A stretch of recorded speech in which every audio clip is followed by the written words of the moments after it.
And then next, YouTube goes into some analytics. They talk about, first of all, understanding content performance via analytics, and they offer some explanation into some common analytics terms. First off, impressions. Impressions are basically how many times your thumbnails are shown on YouTube. And some people confuse impressions and reach. Reach are the number of people who see your thumbnail total versus impressions, which are the number of times that your thumbnails are shown in total.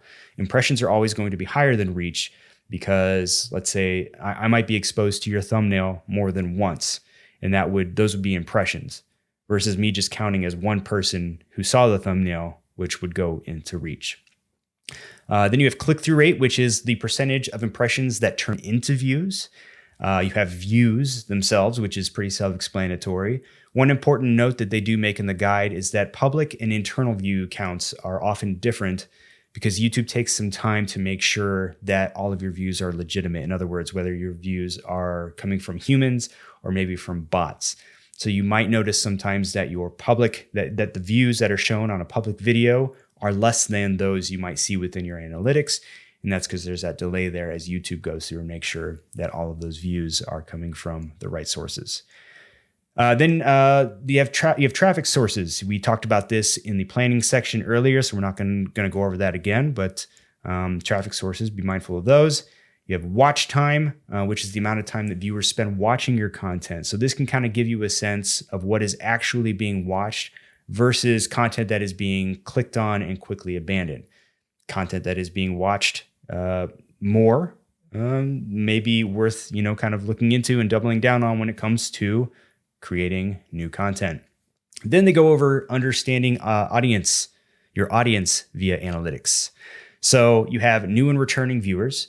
You can use these metrics to build loyalty through consistent content themes, or you can experiment with new topics to attract new viewers. So for example, new returning viewers are those who continue to come back and watch your content. And let's say if they're watching certain content on a consistent basis, you can foster that particular audience and kind of reward them with new content that they enjoy.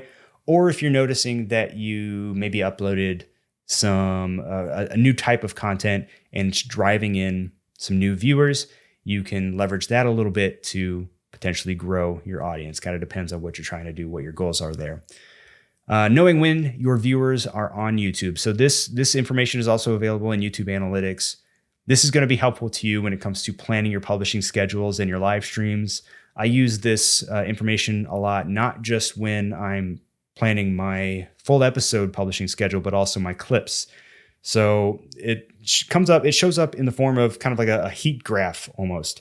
And it tells you when your viewers are online most. So when I'm planning out my clips, and what I typically do is I'll publish my full episode, and then I will spread out my clips through the remainder of the week. And I will use this heat map of when my viewers are online to try and publish those clips when viewers are most online to hopefully drive more views. Other videos your audience watched is another metric that you want to take a look at within your analytics. You can use this information to come up with some other topics that your audience may be into, and also for thumbnail inspiration. So take a look at other content that your audience is watching and just get some inspiration from them and see how you can incorporate it into what you're doing.